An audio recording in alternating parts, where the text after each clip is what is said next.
ended with a comprehensive 3-0 victory over Guiseley. You must be pleased not only to get off the goal scoring sheet, but also to record the 3 wins, but still maintain clean sheet.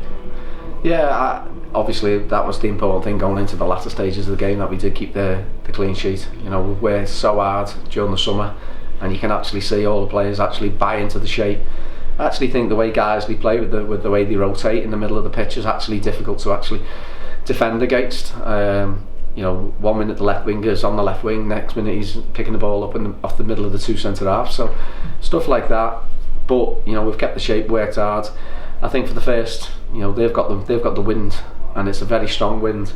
So to actually go 2-0 up against the wind is all credit to the 2 forwards who actually, you know, they've worked hard for 90 minutes all over the pitch. But you know, especially early on, they did put Garner and Ben Sharif under a lot of pressure, and both deserve the goals.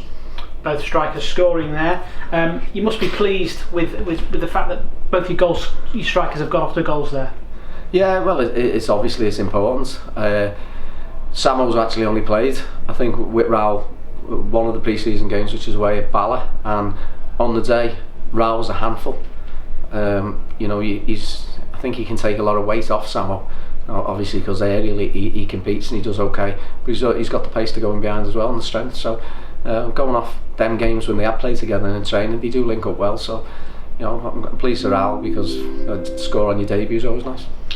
No Dion Charles in the lineup. That dominated the thoughts of some supporters before the game. Any reason why? Yeah, we've accepted an offer from a League One club. Dion is going to have talks with them tomorrow. So you know, it's getting Southport back to what I always think it is. You know, we need to develop our own, we need to produce players, and we need to move them on and watch them flourish in the higher levels of the Football League. And you know, I think Dion over the period, the last season, last year, I think he's matured immensely as a person. He's lost a little bit of his swagger, and he's worked extremely hard. I think converting from a winger to a striker has reaped the benefits for him, because in times in games, you know, wingers are in and out of games. As a striker, he's always in the game. You know, his work rate's good, his hold up play is good, and he deserves the opportunity. I said he'll always look back at Southport as a club that's given that opportunity. You know, we don't stand in the players' way. We need to move them on. You know, actually, because it's better. It makes my job easier to actually bring players in by saying, you know, you could be next and all. So I'm sure, you know, it wasn't a negative for the lads. I think it's an extreme positive, because they see Dion going. They obviously think that opportunities, people are watching them all the time, so it's good. And if the Dion Charles does move on, will that leave a space for you to then look to add further to your attacking options? No, I don't particularly think I need to. I'm happy with what I've got. Connor's forced me hand a little bit. He took me over the 18 into 19-man squad. I only really wanted 18. I do believe Devine can play as a striker. You know, he went from Burton to Blackburn for a lot of money as a striker as a kid.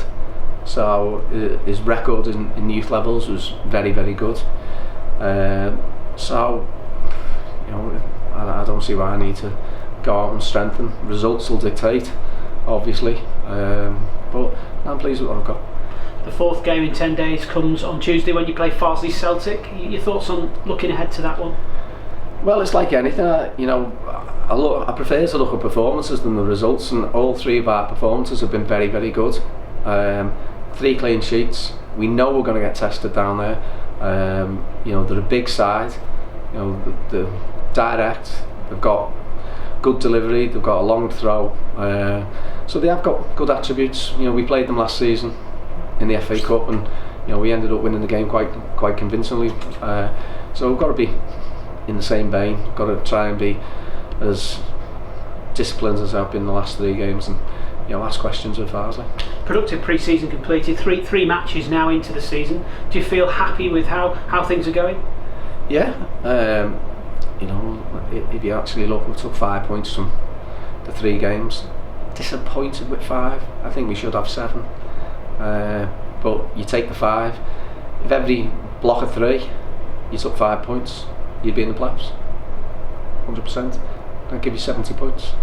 And you know, it's nice the players are actually setting up a little bit of a standard. That's what I was saying.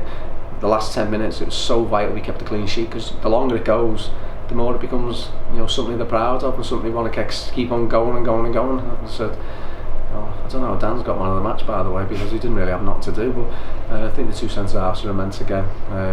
Zen's solid and Regan's had a really good game. Thank you very much, Liam.